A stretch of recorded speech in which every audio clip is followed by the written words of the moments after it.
वारकरी संप्रदायातील थोर महात्मे व महाराष्ट्रातील विचारवंतांची दुर्मिळ कीर्तने, प्रवचने, व्याख्याने ऐकण्यासाठी सुरेश महाराज सूळ या यूट्यूब चॅनलला अवश्य सबस्क्राईब करून बेल आयकॉन दाबा.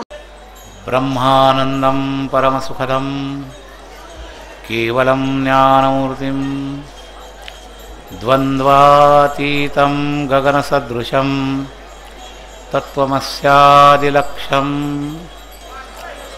एकं नित्यं विमलमचलं सर्वधी साक्षिभूतं भावातीतं त्रिगुणरहितं सद्गुरुं तन्नमामि.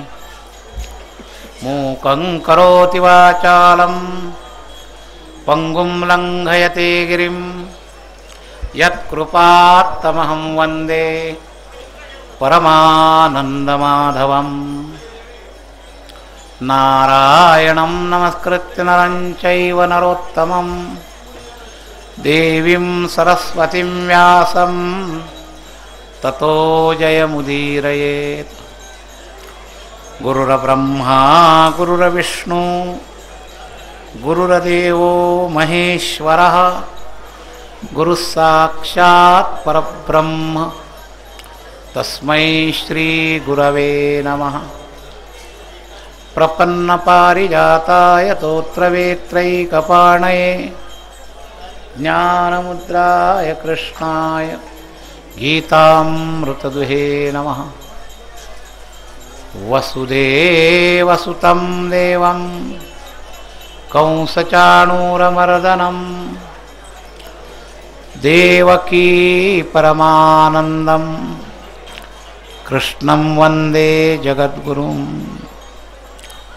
वंशी विभूषितकरान्नवनीरदाभात् पीताम्बरादरुणबिम्बफलाधरोष्ठात् पूर्णेन्दुसुन्दरमुखादरविन्दनेत्रात् कृष्णात् परं किमपि तत्त्वमहं न जाने. पुण्डलीकवरदा हरिविठ्ठल श्री ज्ञानदेव तुकाराम ज्ञानेश्वर महाराज की सब संतन की जय. इंद्रायणी मात की जय. अखिल गुणनिधान सच्चिदानंद घन करुणावरुणालय भक्तवत्सल भगवान श्री पांडुरंगाच्या चरणावर मनपूर्वक साष्टांग अभिवादन करो. उपस्थित साधकांबद्दल सद्भाव प्रगट करून आद्याचार्यांपासून अस्मदाचार्यांपर्यंत सर्व सकल संत वृंदांना साष्टांग अभिवादन करून माऊलींच्या सर्व चरित्राची साक्ष असणारी इंद्रायणी माता तिला अभिवादन करून या परिसरात गुप्त रूपाने असणारे 84 सिद्ध ज्यांचं वर्णन आलंय 84 सिद्धांचा सिद्ध भेटी मेळा या पद्धतीनं या सुप्त शक्ती असणाऱ्या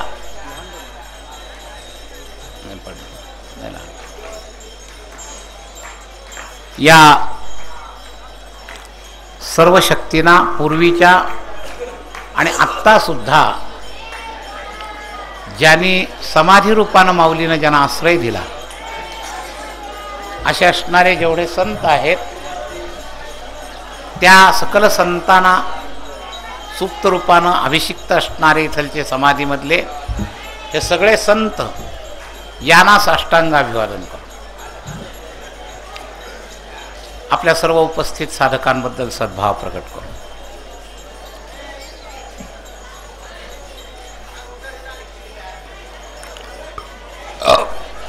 आपला चिंतनात चाललेला अभंग त्या अभंगापूर्वी नाथांच्याच भाषेत माऊलींचा नमनात्मक अभंग कृपाळू उदार माझा ज्ञानेश्वर तया नमस्कार वारव न पाहे या ती कुळात.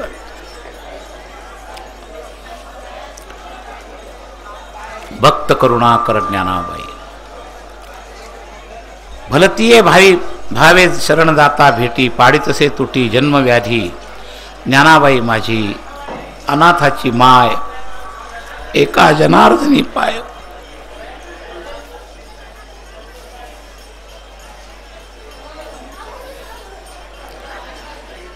मोठ्यांचं वर्णन करायला सुद्धा मोठे लोक लागतात. आपण सामान्य काय वंदन करावं. साक्षात्कारी संत नाथ महाराज त्यांनी हा नमनाचा अभंग लिहिलेला आहे. आणि त्यांचा ज्ञानेश्वर माऊलीचा विविध अंगांनी वर्णन करणारा अभंग आपण 3 दिवसाच्या चिंतना करता घेतलेला. कैवल्याचा पुतळा प्रगटला भूतळा, चैतन्याचा जिव्हाळा ज्ञानोबा माझा. साधकांचा मायबाप दरुशने हरे ताप, सर्वाभूती सुखरूप ज्ञानोबा माझा. ज्ञानियांचा शिरोमणी वंद्य जोका पूज्यस्थानी, मुकुट सकळा मणी चिंतकाचा चिंतामणी ज्ञानोबा माझा. चालविली जडभिंती हरली चांगयाची भ्रांती, मोक्ष मार्गीचा सांगाती ज्ञानोबा माझा. रेड्यामुखी वेद बोलविला गर्व द्विजांचा हरविला, शांतिरूप प्रगटला ज्ञानोबा माझा. ब्रह्मसाम्राज्य दीपिका वर्णियली गीतेची टीका, विठोबाचा प्राण सखा ज्ञानोबा माझा. गुरुसेवे लागी जाण शरण एका जनार्दन, चैतन्याचे जीवन ज्ञानोबा माझा. तर मोठ्यांच्या भाषेत हे ज्ञानेश्वर महाराजांचं यथार्थ वर्णन, त्या वर्णनाचा अधिकार असण्याचं सूत्र म्हणजे माझेपणाचा ज्ञानेश्वर महाराजांशी असणारा नाथांचा संबंध.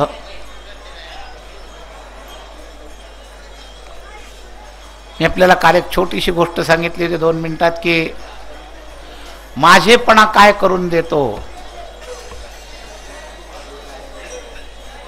जवळ घेतलेला नोकर फक्त पगार मिळवतो, माझेपणाचा पुत्र बापाची सगळी इस्टेट मिळवतो. या एका वाक्यात माझेपणाचा महिमा मी आपल्याला सांगितला.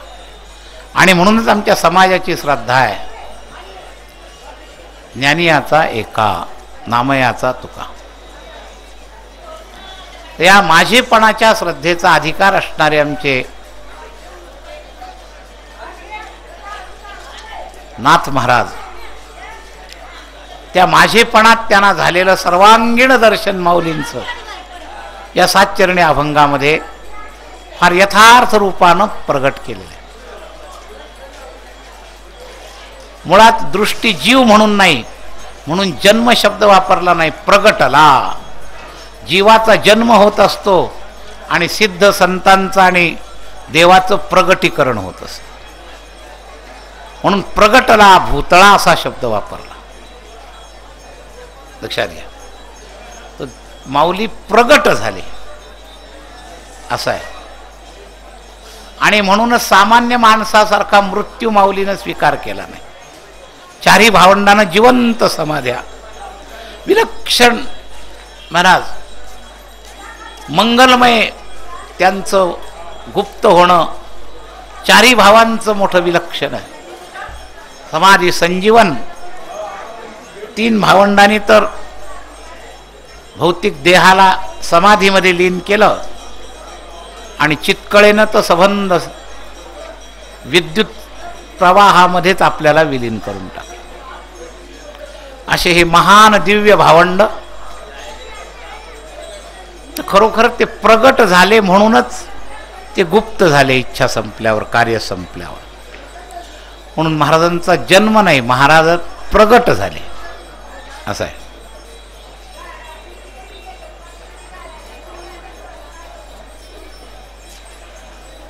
आणि गुह्यातून ते स्वतः निराकारातून आकाराला आले म्हणून गुह्य तत्वज्ञानाला पण त्यांनी प्रगट केलं. रामा जनार्दनीने प्रगट गुह्य बोले, प्रगट केलं, गुह्याला प्रगट केलं. तसं स्वतःला जगता करता निराकारातून आकारात प्रगट केलं. गुणाला विटेवरी भगवंताचं जसं अवताराचं वर्णन आहे, तसं ज्ञानेश्वर महाराजांनी स्वतःला जसं प्रगट केलं तसं गुह्य ज्ञानाला सुद्धा प्रगट केलं. म्हणून प्रगट गुह्य बोले, विश्वब्रह्मची केले. रामा जनार्दनी चरणी मस्तक ठेविले, असं प्रगट केलेले आमचे ज्ञानाला प्रगट करणारे. आणि म्हणून ज्ञानाधीन असतात त्यांना ज्ञानी म्हटलं जातं, पण ज्ञानाला जे अधीन ठेवतात त्यांना ज्ञानियांचा शिरोमणी म्हटलं जातं. म्हणून नाथांनी पदवी दिली ज्ञानियांचा शिरोमणी. ज्ञानावर त्याचा अंकुश आहे. डोक्यावर मुकुट ठेवतो तसं ज्ञानावर ज्याने अंकुश ठेवला, म्हणून ज्ञानियांचा शिरोमणी. वंद्य जो का पूज्यस्थानी, चिंतकाचा चिंतामणी.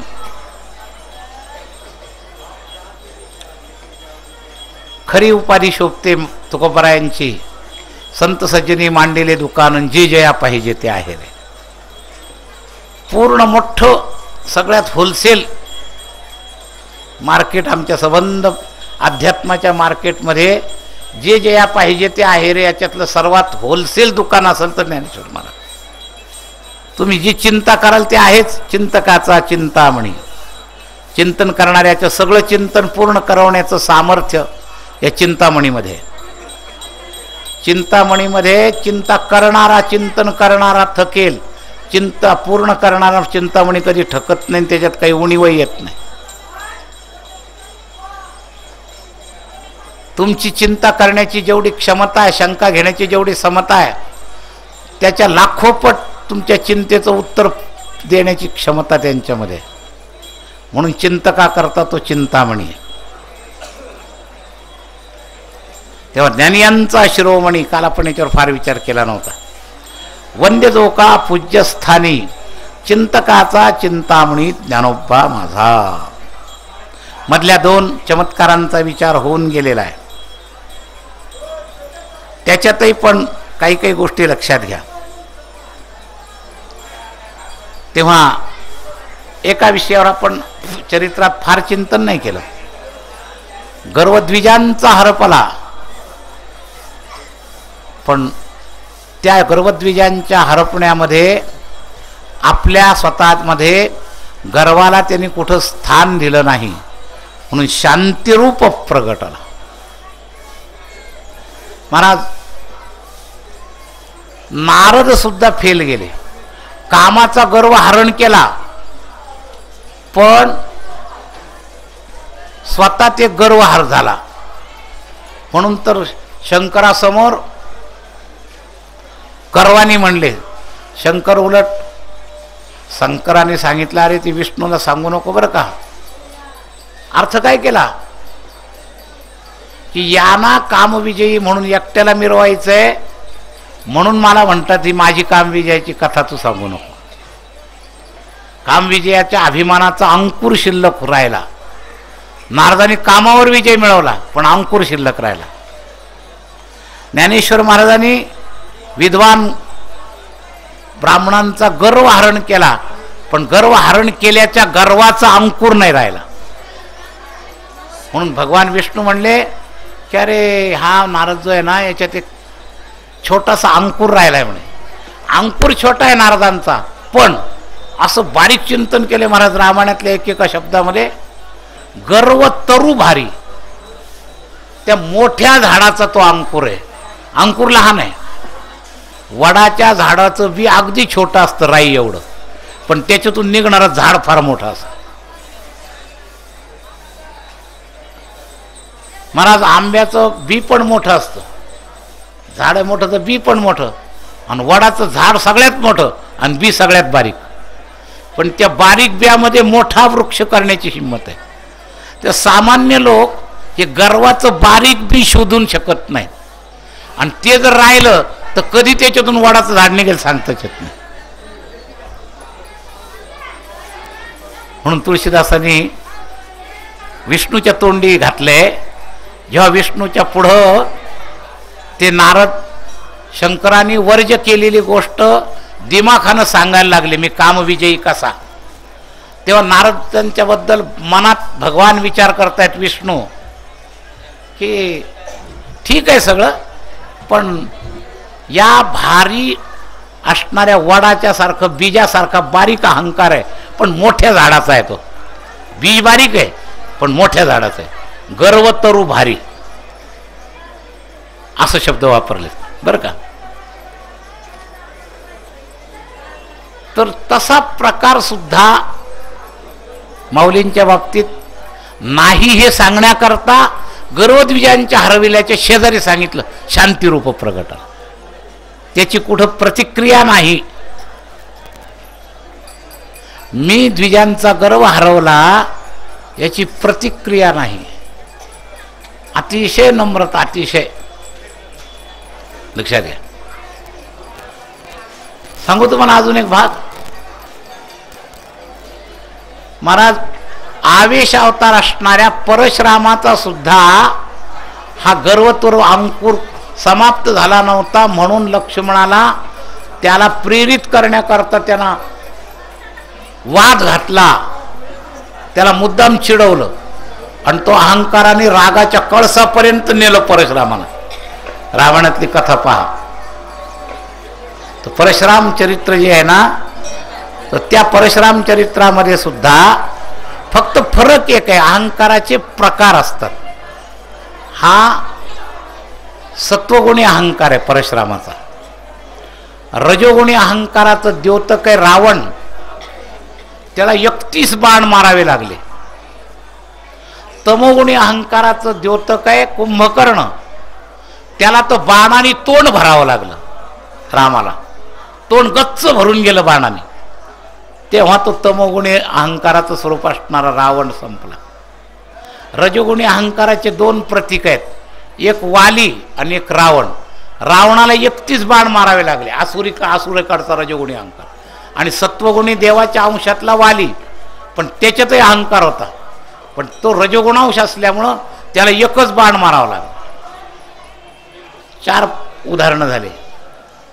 कुंभकर्णाचा अहंकार, रावणाचा अहंकार, वालीचा अहंकार आणि 4था परशुरामाचा अहंकार. तर या वालीला 1 बाण तरी मारावा लागला. परशुरामाला बाण नाही मारला, वाघबाण मारले. लक्ष्मणाने तोंडानंच लढाई केली आणि त्याचे बुद्धीचे पटल खुले केले. आणि शेवटी जेव्हा वाघबाण रामाने मारला तेव्हा अहंकार खाली गेला. रामाने सुद्धा प्रत्यक्ष बाण परशुरामाला मारला नाही,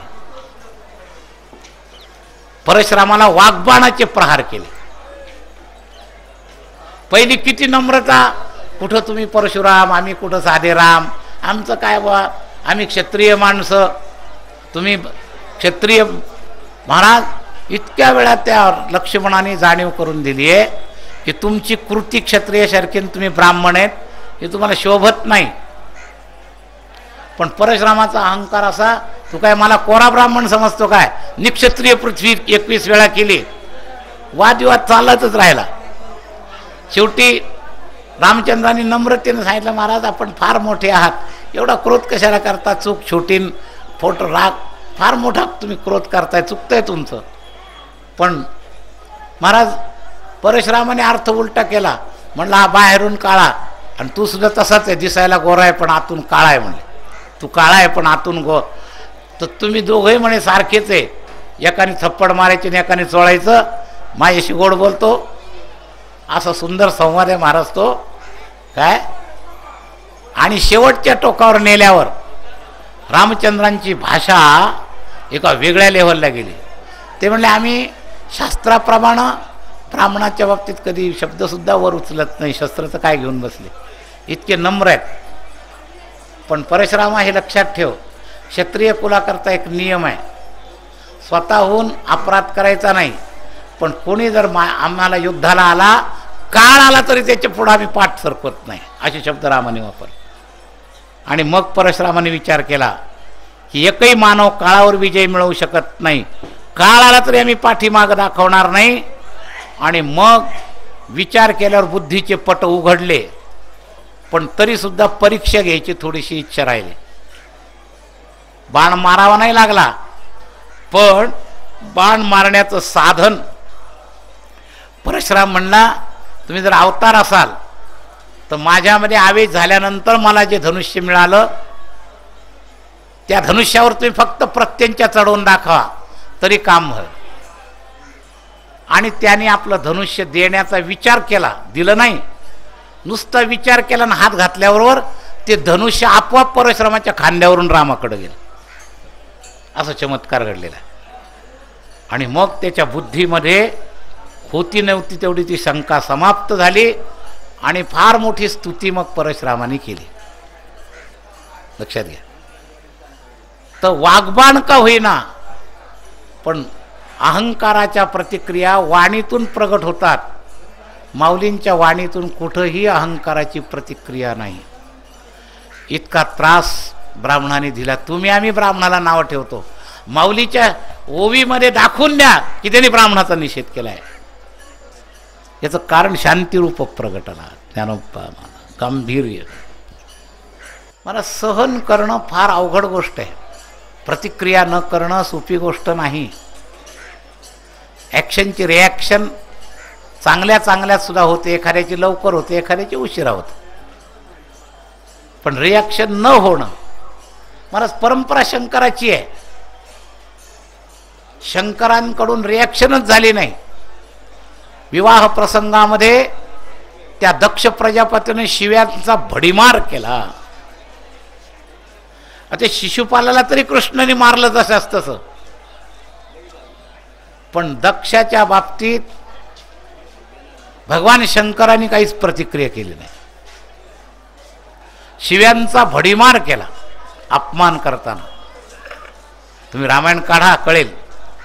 आणि त्या शंकर परंपरातले आमचे हे आहेत आदिनाथ गुरु सकळ सिद्धांचा, मच्छिंद्र दयाचा मुख्य शिष्य. हे आपल्या आदिदेवता हरितैसे हरीचे दास उगच नाही. हरीमध्ये ही क्षमाशीलता दिसते. भृगूंनी लाथ मारली, प्रतिक्रिया नाही विष्णूकडून. दक्षाने अपमान केला, शिव्याची लाखोली वाहिली, प्रतिक्रिया नाही. आणि ती किती गिळले, ती प्रतिक्रिया नाही म्हणजे तात्पुरती नाही. काही लोकांकडून एक व्यवहारी अटॅचमेंट, व्यवहारिक नियम म्हणून सभेत बोलत नाहीत काही सभ्य लोक, पण प्रतिक्रिया कुठेतरी होते. शिवजी महाराज घरी गेले तरी सुद्धा सासऱ्यांनी तुमचा जर अपमान केला तर तुम्ही सभेत असाल तर सभेत बोलणार नाही, पण घरी गेल्यावर वाड्याचं तेल वांग्यावर काढाल, पत्नीला म्हणाल तुझ्या बापाने माझा असा अपमान केला. शंकराने कळू सुद्धा दिलं नाही सतीला हे असं काही घडलं म्हणून.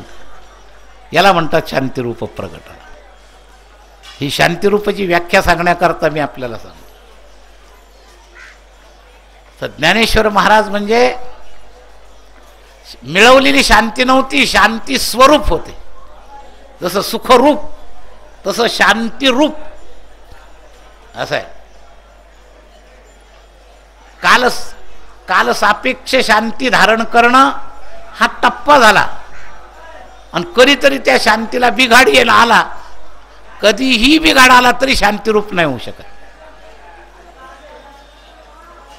सूर्यप्रकाश रूप, 1 मिनिट जरी सूर्याने अंधार दाखवला तरी त्याचे प्रकाश रूप तर संपेल. कधी होतं का सूर्य कधी अंधार दाखवतो? तर ज्याच्यामध्ये कधीच अंधार निघू शकत नाही त्याला प्रकाश रूप सूर्य म्हणायचं. तसं ज्याच्यामध्ये अशांती कधीच नाही त्याला शांतिरूप म्हणायचं. व्यास कमी पडले महाराज. जगताचं कार्य करण्याकरता, लीला करण्याकरता भागवत पूर्व अवस्थेत वर्णन आलंय. ब्रह्मसूत्र ज्यांनी लिहिलं ते काही वेळा अशांत झाल्याचं वर्णन आहे. भागवताची उत्पत्ती कशी आहे? 4थ्या अध्यायात काय आहे पहिल्या स्कंदाच्या? ते काही वेळा अशांत झाले. महाराज जगाकरता शांती नाही बिघडू दिली. एक वेळेला मुक्ताबाईचा महिमा वाढवण्याकरता अशांतीचं नाटक केलं. या समाजाच्या ह्याच्यावर जाऊन बसून घेतलं कोपीमध्ये आणि मग मुक्ताईचं ज्ञान त्याच्यातून प्रगट झालं. ताटी उघडा ज्ञानेश्वराचे जे अभंग तयार झाले, तर शेवटी कधी कधी दुसऱ्याला प्रगट करण्याकरता आपल्यावर अपवाद घ्यायचा, नाही तर ज्ञानेश्वर महाराजांची शांती जीवनात कधीच बिघडली नाही. फक्त मुक्ताबाईला प्रगट करण्याकरता, जसं भरताला प्रगट करण्याकरता रामाने लीला केल्या, रामाला प्रगट करण्याकरता भरताने लीला केल्या, हे एकमेकाचं प्रकटीकरण आहे. तसं ही चिमुकली मुक्ताई काय आहे हे कळण्याकरता ज्ञानेश्वर महाराजांनी हे रुसण्याचं नाटक केलं. आत शांती बिघडली होती असं नाही, ते शांतिरूपच होते हे लक्षात घ्या. शांतिरूप प्रगटला ज्ञानोबा माझा. तर लीला भावानं या मोठ्यांच्या उदाहरणं जी दिली त्याच्यामध्ये आपण जास्त तपशिलात घुसत जाऊ नये. व्यासांची नाटकानं शांती बिघडली, रामाची शांती रामापासून बाजूला झाली, ती सुद्धा बहिरंगानं झाली, अंतरंगानं नाही. असं वर्णन केलं जातं रामायणामध्ये की छायारूप सीतेचं हरण झालं, खऱ्या सीतेचं हरणच झालं नाही. असा एक साध आहे. ती अग्नीमध्ये गुप्त झाली आणि जेव्हा अग्निदिव्य दिलं ना तेव्हा ती प्रकट झाली. आणि त्याच्या मधल्या काळात सुद्धा ती रामापाशीच होती. मध्ये एक संधी आली, भगवान शंकरांनी सतीला जेव्हा परीक्षा घ्यायला दाखवलं तेवढा राम एकटेच होते. सीता वियोग काळात परीक्षा झाली तरी त्या पार्वतीच्या सतीला दाखवलं नाही माझा आणि सीतेचा वियोगच नाही. वंदन केलं त्यावेळेला ओळखलं की तू एकटी कुठं फिरतेस. तिला चूक लक्षात आली, तिला वाटलं होते मला ओळखणार नाही आणि मग मी मानव समजेल, कारण ती सती म्हणली होती शंकरांना की या बायकोच्या विरात कसं काय रडतंय ब्रह्म, मी परीक्षा घेऊन पाहणार. आणि परीक्षेला आल्यावर पहिल्या सुरुवातीला तिला वाटलं मी सीतेचं रूप घेतलं आणि हे जर मानव असतील तर मला ओळखणार नाही, सीता समजून माझ्याकडं ओढून येतील. तिनं सीतेचं रूप घेतलं. पण महाराज नटविहारी, एकाला वरून नाटक आतून परिपूर्ण ब्रह्म ते. त्याने उलट तिलाच विचारलं तू शंकराला सोडून एकटी कुठे फिरतेस. आणि ओळखल्यावर तिला लाजली महाराज, आणि लाजल्यावर पाया पडून तशीच परत फिरली. आणि परत फिरल्यावर एक लीला दाखवली रामचंद्राने. ती ज्या दिशेला जायची त्या दिशेला राम लक्ष्मण सीता पुढं चाललेत असं तिला दिसायचं. आणि तिला हा अनुभव दिला सीतेचा माझा तत्वता वियोगच नाही, तिचा माझा नित्य संबंध आहे. तसं या रुसण्याच्या काळात सुद्धा हे फक्त नाटक होतं मुक्ताईचं ज्ञान प्रगट करण्याकरता. पण ओरिजिनल पाहिलं तर राम जसं तत्वतः ब्रह्मस्वरूप आहेत तसे ज्ञानेश्वर महाराज ओरिजिनल कैवल्याचा पुतळा, प्रगटला भूतळा, चैतन्याचा जिव्हाळा ज्ञानोबा. म्हणून शांतिरूप प्रगटला. उदाहरणं जे दिले ना ते फक्त ऐतिहासिक लेव्हलवर मी ज्ञानोबांना श्रेष्ठ केलं, आणि तत्व लेव्हलवर हे सगळे एकच आहेत, त्याच्यात तुलना करायचं कामच नाही. जे शंकर आहेत जे राम आहेत तेच ज्ञानेश्वर महाराज. हा अवतार घेतलेला आहे, संतरूप अवतार असं आहे. तर हे दोन्ही अँगल मुद्दाम सांगितले. हा दुसरा अँगल का सांगितला मला कळत नाही असं नाही, तुम्हाला माऊलींचं महत्त्व वाढावं म्हणून मी त्याच्याकरता तुम्हाला ती तुलना सांगेन. तत्वतः हे सगळे तत्वतः एकच आहे. आणि इतिहास दृष्टीनं शांतिरूप प्रगटला ही बरोबरी दुसऱ्या अवतारात सुद्धा झाली नाही. म्हणून व्यासांचं उदाहरण, परशुरामाचं उदाहरण, रामाचं उदाहरण ही जे दिले हे फक्त ऐतिहासिक लेवलवर श्रद्धा वाढण्याकरता दिले.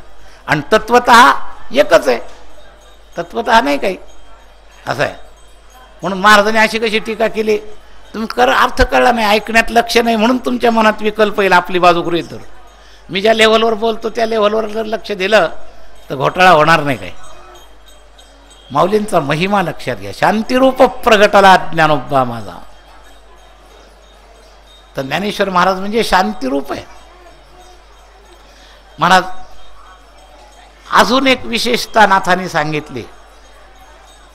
नाथ महाराज म्हणतात की या ठिकाणी ब्रह्मसाम्राज्य दीपिका टीका केली गीतेवर. महाराज गीतेवरची टीका म्हणजे सर्वात बिनचूक टीका आजकाल झालेल्या 600-700 टीकांमध्ये आणि त्या बिनचुकतेचं एक महत्त्वाचं कारण, जेव्हा ग्रंथकार भाष्यकार होतो तेव्हा ते बिनचूक होतं. जो ग्रंथकार वेगळा आणि भाष्यकार वेगळा, नेमकं ग्रंथकाराचं मनोगत भाष्यकाराकडून प्रगट होईलच असं नाही, पण ज्या वेळेला ग्रंथकार भाष्यकार होतो त्यावेळेला चूक होतच नाही. म्हणून ग्रंथ करताना जो हेतू आहे तो जसाच्या तसा प्रगटला जातो. म्हणून गीतेचे ग्रंथकार भगवान आणि महाविष्णूचा अवतार भाष्यकार कोण? भगवान. म्हणून ज्ञानेश्वरी म्हणजे ग्रंथकार भाष्यकार आहे असा अर्थ आहे. म्हणून सगळ्यात बिनचूक आहे ती. सगळ्या गीतेच्या टीकेमध्ये बिनचूक टीका कोणती? तर ज्ञानेश्वरी. थोडं बोलू का मगासारखंच निष्ठेनं? शंकराचार्यांची टीका सुद्धा कमी, कारण शंकराचा अवतार आहे. शंकराने विष्णूचं वर्णन करणं, विष्णूने विष्णूचं वर्णन करणं. आत्मचरित्र श्रेष्ठ का दुसऱ्यांनी लिहिलेलं चरित्र श्रेष्ठ? कळला का मुद्दा? म्हणून काकणवर माग भाष्यकारामध्ये ज्ञानेश्वर महाराजांचं भाष्य आचार्यांपेक्षाही पुढं, कारण ग्रंथकार भाष्यकार आहेत. ज्यांनी स्वतः गीता सांगितली ते स्वतःच अवतार घेऊन आले आणि त्याने टीका केली. लक्षात घ्या. पण याचा अर्थ सुद्धा आचार्यांना कमी लेखायचा असं नाही, एक अँगल निष्ठेचा लक्षात घ्या. मी स्वतः दंडी संन्यासी आचार्यांच्या परंपरेतला आहे, तेव्हा आचार्यांना कमी लेखून हा मुद्दा नाही सांगितला, जसं रामाला कमी लेखून मागाचा मुद्दा सांगितला नाही. पण त्यातले एक विशेष अँगल असतात. तर निर्दोष भाष्यकार म्हणजे ज्ञानेश्वर महाराज, कारण स्वतःच ग्रंथकारच भाष्यकार आहेत. महाविष्णूचा अवतार सखा माझा ज्ञानेश्वर. म्हणून महाराज ओढताना नाही, इतर भाष्यांमध्ये ओढाता नाही वादांची. कुठं अद्वैतवाद प्रधान, कुठं द्वैतवाद प्रधान, कुणाच्या टीकेत द्वैताद्वैतवाद प्रधान. माऊलींच्या मध्ये प्राधान्य नाही, जे जसं असेल तसंच. कर्मयोगाचं वर्णन भगवंताने जसं केलं तसंच. अर्जुनाला कर्मयोगाचं आचरण करण्याची आज्ञा दिली, आम्हाला सुद्धा कर्मही शुभ भजावा. ज्ञानियांचे राजे असले म्हणून कर्माला कमीपणा नाही केला. जो जसा विषय जिथं आलाय तसाच मांडायचा. म्हणून ब्रह्मसाम्राज्य दीपिका वर्णियली गीतेची टीका. आणि त्याच्यात पुढचा फार महत्वाचा मुद्दा आहे. दोघांची एकता दाखवणारं वाक्य नाथाने वर्णन केलं. विठोबाचा प्राण सखा. अवतार सखा नाही म्हटलं, प्राण सखा. काय वर्णन केले नाथाने? निर्दोष वर्णन ज्ञानेश्वर महाराज. विठोबाचा प्राण सखा ज्ञानोबा माझा. नामदेव महाराज सखा आहेत पण अवतार सखा आहेत, आणि ज्ञानेश्वर महाराज सखा आहेत, प्राण सखा आहेत. पांडुरंगाशी बोलत होते, रुसत होते, देवाशी खेळत होते, देव त्यांच्या वियोगामध्ये रडत होते, सगळं बरोबर. पण अवतार सखा आहेत ज्ञानेश्वर नामदेव महाराज, आणि माऊली प्राण सखा आहेत.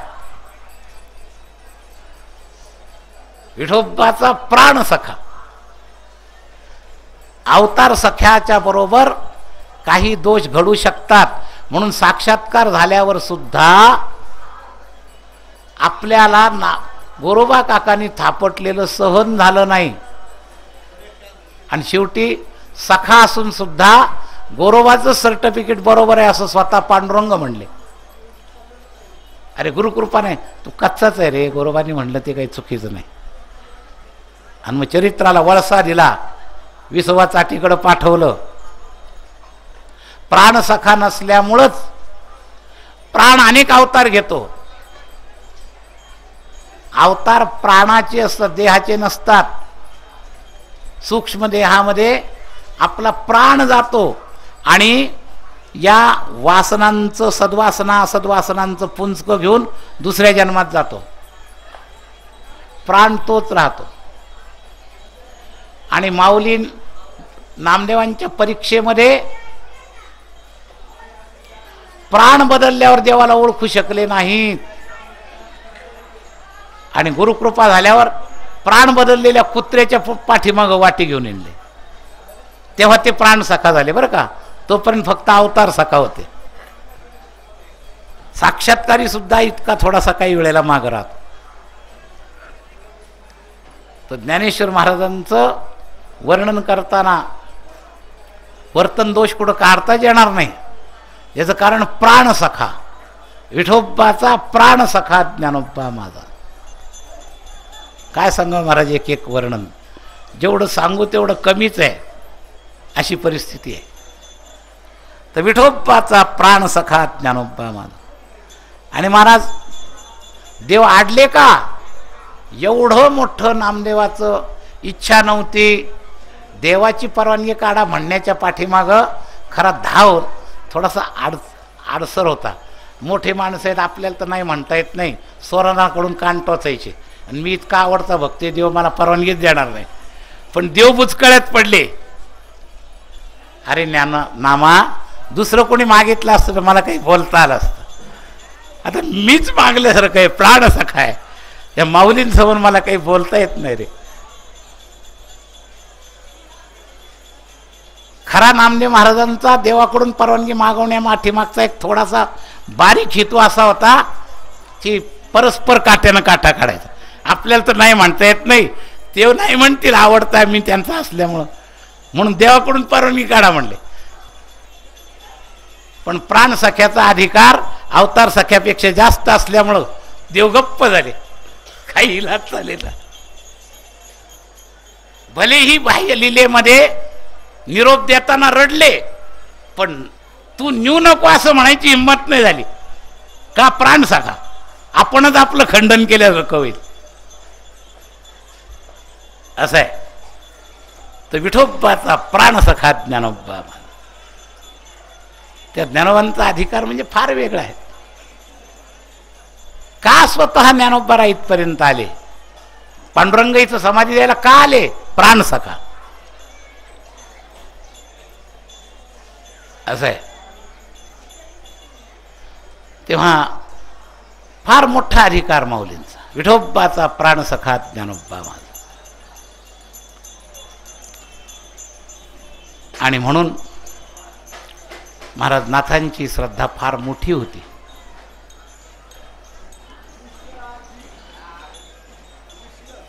ज्ञानेश्वर महाराज एवढे मोठे असून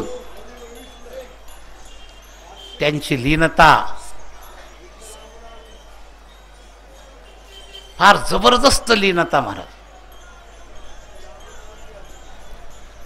त्यांच्या पाठोपाठ थोडी नाथांच्या चरित्रात ती उतरते.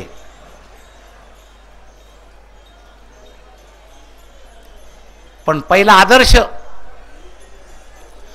माऊलींकडून घेतला. मोठा भाऊ म्हणून कधी स्वीकार नाही केला. माझे गुरु आहेत ज्ञानदेवा प्रपाड निवृत्ती देवी, निवृत्तीने दिधले माझे अति. केवढी गुरुनिष्ठा. ज्ञानेश्वरीमध्ये महाराज विषय इतका विस्तार करण्याजोगा नसताना सुद्धा जेव्हा महाराज गुरुसेवेचा विषय आला, महाराज 300 ओव्या लिहितच गेले, आवरलंच नाही.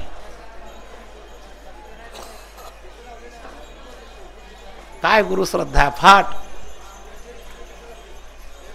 वाङ्मयात कुठंच गुरुस्तुतीशिवाय वाङ्मयाचा प्रारंभच नाही माऊलींचा. असं आहे. नाथांचा इतिहास दृष्ट्या मागं नंबर आहे. नाथ सुद्धा फार गुरुभक्त बरं का, पण त्याचं आदर्श त्याने कुठून घेतला? ज्ञानोबा यांच्या या पैलूतून, गुरुसेवे लागी जाण. हे लक्षात घ्या. शरण एका जनार्दन, हे माऊलींचं वर्णन आहे. आणि माऊलींच्या मुळं स्वतः नाथ महाराजांनी सुद्धा तीच शरणागती स्वीकार केली, ज्याने आपलं जीवनच गुरुसेवे करता. काय वर्णन आहे महाराज ते. गुरुला येणारी हवा मी होईल, गुरुचा आसन मी होईल, गुरुचा प्राणवायू मी होईल. केवढी गुरुशी अभिन्नता आहे, किती अंगाने गुरुसेवा करण्याची इच्छा आहे. अमानित्वम अरंभित्वम अहिंसा क्षांतिरार्जवम याच्या टीकेमध्ये त्या गुरुसेवेचं वर्णन वाचा आणि मग कळतं ज्ञानेश्वर महाराज काय आहेत. मी आपल्याला काल सांगितलं होतं, विरुद्ध धर्माश्रयी जितके मोठे तितकेच लहान. आम्ही तिकडे एक अभंग पाहत होतो, तर आमच्या तुकोबरायाने हरितैसे हरीचे दास हा अभंग आमचा चालू आहे, उद्या संपेल 5-7 दिवस. त्याच्यामध्ये एक चरण आहे महाराज, बळी तर काळावर मात मिळवणार आणि लीनता सकळांच्या तळा. हे विरुद्ध धर्माश्रय. एका बाजूला बळीयाच्या अंकित आम्ही झालो बळीवंत, आणि एका बाजूला लीनता इतकी. तर ज्ञानेश्वर महाराजांच्या जीवनामध्ये हा विरुद्ध धर्माश्रयी भाव आहे. निंबार्क संप्रदायामध्ये भगवंताची व्याख्या करताना विरुद्ध धर्माश्रयी अशी केलेली आहे. एकाच वेळेला ऐश्वर्य आणि दैन्य, ज्या परमात्म्याच्या भ्रुकुटी विलासानं काळ थरथर कापतो, तो भगवान यशोदा मैये समोर, मैया मारू नको, आता मी करणार नाही, याला विरुद्ध धर्माश्रयी दिला म्हणतो. तसं जे ज्ञानेश्वर महाराज रेड्याला बोलवू शकतात, तेच महाराज म्हणतात माझं काही नाही हो, माझ्या गुरुने मला सगळं निवृत्ती देती दिली, माझ्या ज्ञानदेवाप्रमाण निवृत्ती देवीत. ही लीनता, हे विरुद्ध धर्माश्रयी लक्षण जे परमात्म्याचं वर्णन केले ते ज्ञानेश्वर महाराजांजवळ बसतं. म्हणून यथार्थ महाविष्णूचा अवतार, हरितैसे हरीचे दास. तर यथार्थ वर्णन हे बसतं महाराज, लक्षात घ्या. तर सबंध जीवन गुरुसेवे लागी जाट, शरण एका जनार्दन, चैतन्याचे जीवन ज्ञानोबा माझा.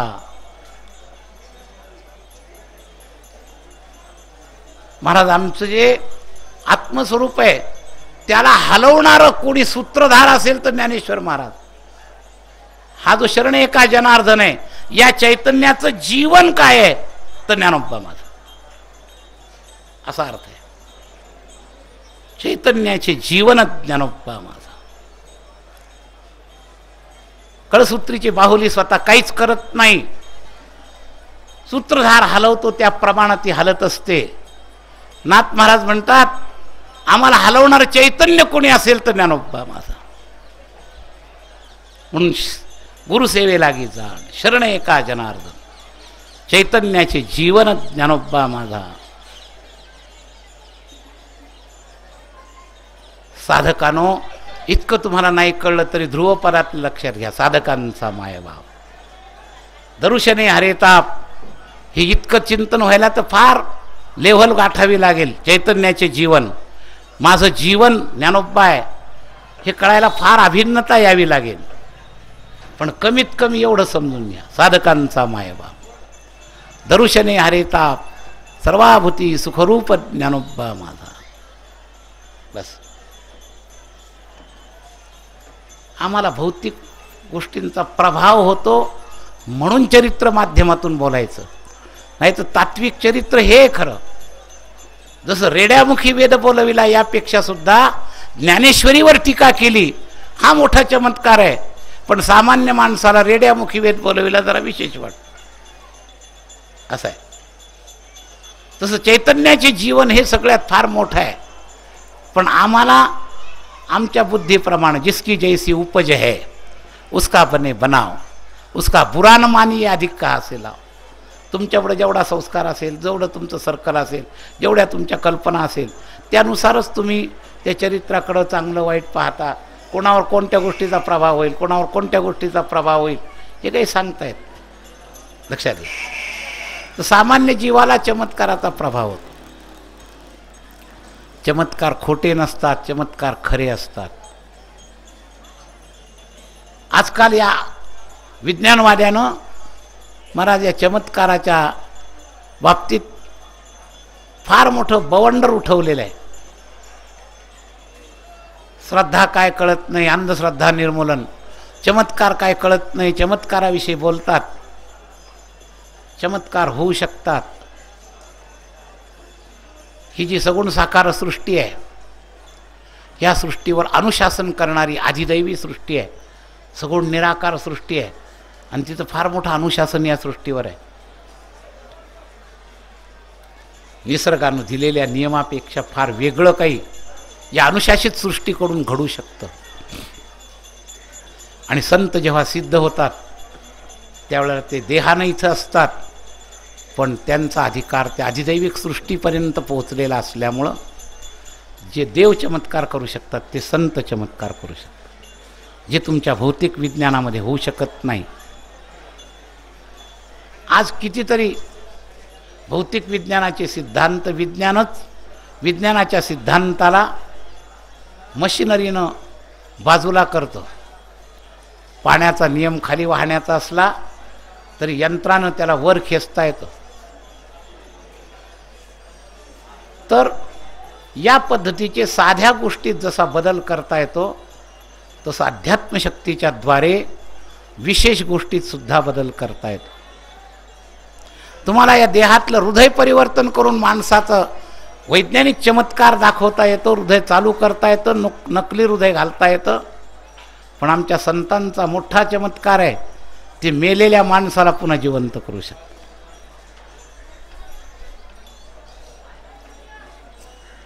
तेव्हा जे तुमच्या भौतिक विज्ञानाला शक्य नाही ते जेव्हा अध्यात्मशक्तीनं केलं जातं तेव्हा त्याला म्हणतात चमत्कार. घडलंय, घडतंय, घडत राहणार आहे. मात्रा पूर्वीच्यापेक्षा कमी कमी होईल. पूर्वीपेक्षा रजोगुण तमोगुणाचं मिश्रण दुनियेमध्ये जास्त झाल्यामुळं शुद्ध सत्वगुणी गुणातीत पुरुषांची संख्या कमी झाली आहे. आणि त्यामुळं असे चमत्कार करणाऱ्यांची संख्या कमी झाली आहे, समाप्त झाली नाही, क्षीण झाली.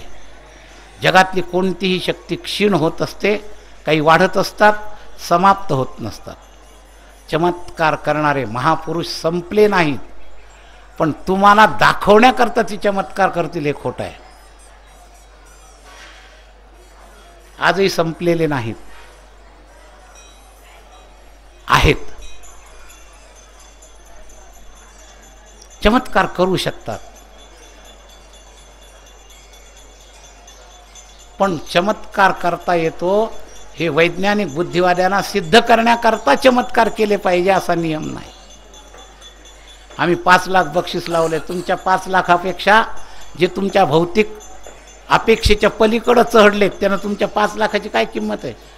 ब्रह्मादिक पदाची ज्यांना किंमत नाही त्यांना तुमच्या 4 आणि 5 लाखाच्या बक्षिसाकरता ते चमत्कार दाखवतील, ही कल्पना सोडून द्या डोक्यातून. आणि त्यांनी दाखवले नाही म्हणजे नाही, हा सुद्धा एक आपला अडाणीपणा आहे.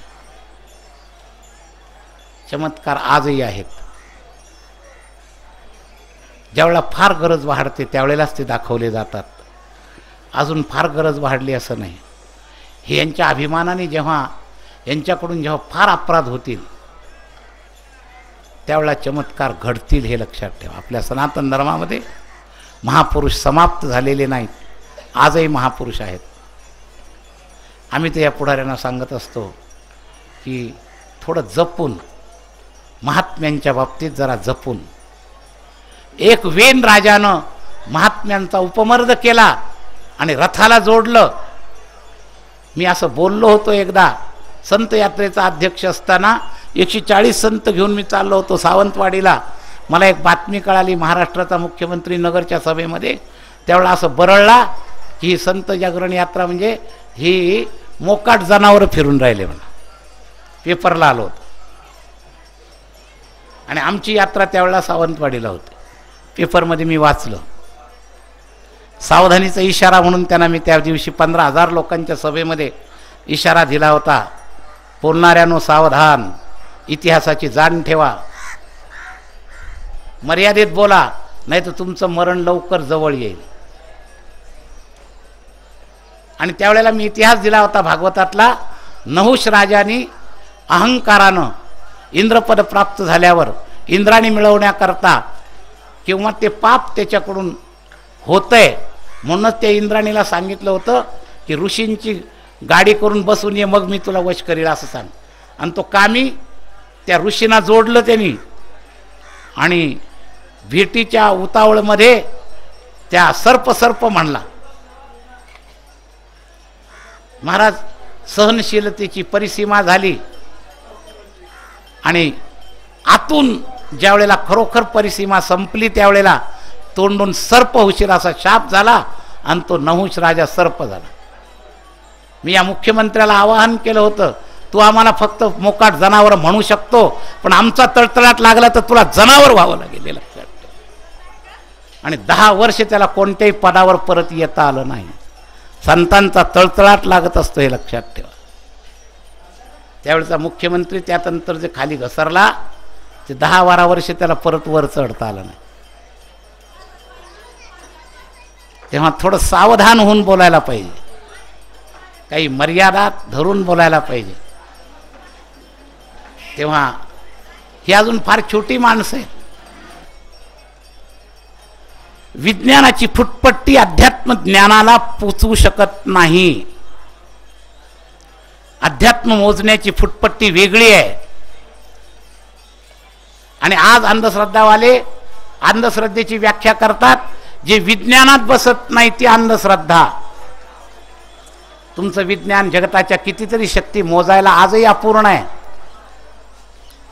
तुमच्या देखत तो समुद्रातला बर्मुडा ट्रँक जिथं हजारो जहाजं विमानं खेचून समाप्त झाली, काय आहे तिथं अजून तुम्हाला तपास करता येत नाही.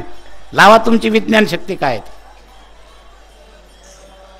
परग्रहावरच्या पांढऱ्या तबकड्या येतात, अजून आम्हाला काही पत्ता नाही. आणि अर्ध्या ज्ञानात अर्ध्या हळकुंडानं पिवळे होतात आणि विज्ञानाच्या फुटपट्टी जे बसलं ते श्रेष्ठ म्हणता. किती कळतंय तुम्हाला.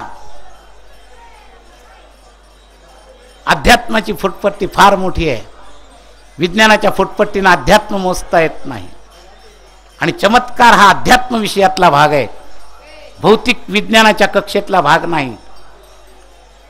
म्हणून बरळू नका. तुकोबराय सदेह गेले का नाही, त्यांचा खून झाला. शब्द काय तुम्हाला काय माहिती अध्यात्म. महाराज मध्ये एकदा श्रद्धेनं काही श्रद्धावान विज्ञानाच्या कसोटीवर सिद्ध करण्याकरता एक विचार काढला. ज्ञानेश्वर माऊलीच्या समाधीच्या बाहेर एक भोग पाडू आणि समाधीतले फोटो घेऊ. विचार काढला. फक्त ते तितके नास्तिक नव्हते, राक्षस नव्हते, दुराचारी नव्हते. थोडी जिज्ञासा होती, पण विज्ञानवादाचा थोडा जादा अभिमान होता. त्याने अनेकांची मुलाखती घेतल्या. त्यावेळेला मी एक गोष्ट सांगितली होती, अरे ज्ञानेश्वरांचं दर्शन घ्यायचंय, हैबत बाबासारख्या उपासनेनं जा, ज्ञानेश्वर महाराज दर्शन देतील. तुमच्या विज्ञानाची भोकं पाडून देतील असं नाही. संजीवन समाधी योगातली तुम्हाला काय माहिती आहे. ज्ञानेश्वर महाराज शिळा लावल्यानंतर आपलं पूर्ण देह पंचमहाभूतामध्ये स्वइच्छेनं डिझॉल्व करून फक्त चैतन्य रूपानं, जसे चैतन्य होते तसंच चैतन्य समाधीमध्ये राहू शकतं. तुमच्या फोटोत काही येणार नाही. अरे जिवंत सिद्धांचे फोटो येत नाहीत. सिद्ध महात्म्यांचे असे चमत्कार आज घडतात.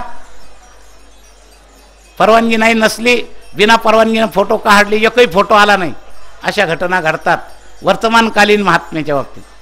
तर त्या मोठ्या महात्म्याचा काय फोटो काढणार आहे तुम्ही. कल्पना चुकीची आहे. त्याच्याऐवजी दुसरी कल्पना आहे. ज्या क्रमानं माऊलीने जायला सांगितलं त्या क्रमानं तुम्ही चला. मी नेहमी सांगत असतो उदाहरण, की एखादं लोखंडाचं मशीन दुरुस्त करण्याचं हत्यार आणि चेतन मशीन माणसाचं हत्यार सारखे नाहीत. ते पानेन पकडी जर तुम्ही ऑपरेशनला वापरल्या तर तुमच्यासारखे मूर्ख कोणी नाही. विज्ञानाच्या फुटपट्टीवर अध्यात्माला मोजणं म्हणजे या मशीन दुरुस्त करणारे पानेन हातोडेन पकडणी एखाद्या माणसाचं ऑपरेशन करण्या इतका मूर्खपणा आहे. दोन्हीचे इन्स्ट्रुमेंट वेगळे आहेत. दोन्ही पद्धतीनं दोन्ही गेले पाहिजे. अध्यात्माचा अनुभव घ्यायचा असेल तर अध्यात्माच्या पद्धतीनं जा. विज्ञानाचा अनुभव घ्यायला विज्ञानाच्या पद्धतीनं जा. पण इतकी जादा अहंकारी विज्ञानवादी होऊ नका की विज्ञानाच्या फुटपट्टी जेवढं बसलं तेवढंच बरोबर आणि बाकी सगळं खोटं. हा मूर्खपणा करू नका.